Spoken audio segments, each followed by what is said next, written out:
Hello friends, आज मी आणलं आहे हे सुरण ज्याची मी भाजी करणार आहे. तर चला रेसिपी बघूया. सुरण क्यूब्समध्ये कापून स्वच्छ धुवून घेतले आहेत. त्यानंतर एका कढईमध्ये तेल गरम करून घेतलं आहे आणि त्यात एक चॉप केलेला मोठा कांदा घालून परतून घेतला आहे. मग टाकायचं आहे आलं लसणाची पेस्ट. तीही 2 ते 3 मिनिट व्यवस्थित शिजू द्यायची आहे. ते झालं की मसाले टाकून घ्यायचे.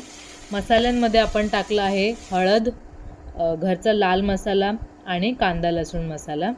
मसाले व्यवस्थित शिजू द्यायचे आहेत. तेल सुटलं की त्यात आपण टाकणार आहोत सुरणाचे क्यूब्स. तेही 2 ते 3 मिनिट परतून घ्यायचे आहेत आधी आणि त्यानंतर मग व्यवस्थित मिक्स करून वरून पाणी ॲड करायचं आहे. पाणी ॲड केलं की फ्लेम कमी करायची आहे आणि झाकून 5 मिनिटासाठी कुक होण्यासाठी सोडून द्यायचं आहे. 5 मिनिटांनी ओपन करून परत मिक्स करून घ्यायचं आहे. चेक करायचं आहे सुरण शिजला आहे की नाही. त्यानंतर एक बारीक टोमॅटो चॉप करून ॲड करायचा आहे. टोमॅटो शिजू द्यायचा आहे. त्यानंतर ॲड करायचं आहे 1 चमचा वाटप. वाटप सुरणाच्या भाजीत खूप छान लागतं. खूप छान चव येते सुरणाच्या भाजीला.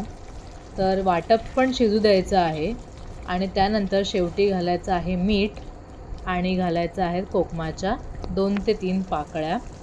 परत झाकून 5 मिनिट लो फ्लेमवर शिजू द्यायचं आहे आणि रेडी आहे तुमची सुरणाची भाजी. खूप छान लागते. नक्की ट्राय करा आणि मला फॉलो करायला विसरू नका. बाय.